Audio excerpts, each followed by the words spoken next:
Bernie Sanders for America's Young. Some thoughts from Time Magazine national correspondent Charlotte Alter, author of the new book, The Ones We've Been Waiting For.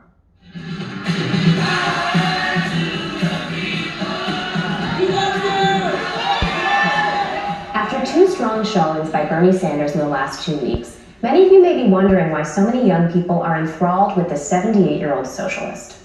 Here's the thing. Baby boomers who grew up during the Cold War were taught that socialism led to communism, and communism threatened American freedom. When they think of socialism, they think of the Soviet Union, with its gulags and bad economy. But the millennials who support Sanders or Warren didn't grow up with that history. Mr. Gorbachev, tear down this wall. The oldest of them turned 8 the year the Berlin Wall fell. To many of them, socialism means universal health care, child care, and free college, like in many parts of Europe. In fact, for many people my age, it's runaway capitalism, not creeping socialism, that's had the worst impact on our lives. Millennials came of age during the 2008 financial crisis. They're burdened by soaring college debt and can't afford many of the things their parents took for granted, like owning homes or cars. They're confronting a climate crisis that will leave parts of the world uninhabitable for their children. That's why they're tilting to the left. I'm not arguing in favor of democratic socialism. I'm a journalist, not an activist. But I do think that many Americans fundamentally misunderstand the trend.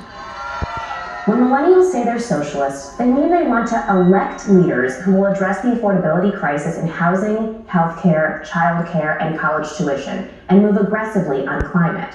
And yes, they want higher taxes on the wealthy to pay for it. It used to be that the American government was actually ambitious about solving social problems. The progressives started the minimum wage and the income tax and ended child labor. Supported by his new Field advisors, FDR established Social Security and put millions of people to work building roads, bridges, and schools. LBJ enacted Medicare for the elderly and Medicaid for the poor. we are the only major country on earth not to guarantee health care to all. Right or wrong, those big structural changes Bernie Sanders and Elizabeth Warren talk about so much are just as American as any of those other bold reforms in our history. You may not like what they're asking for, but at least these progressives are trying to meet big challenges with big ideas for a better world.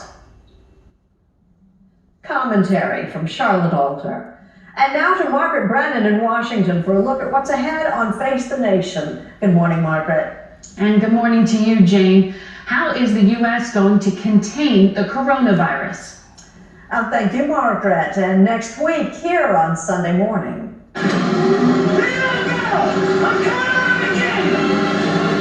Ahoy! Actor Richard Dreyfuss.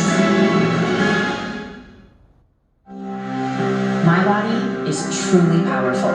I have the power to lower my blood sugar and A1C. Because I can still make my own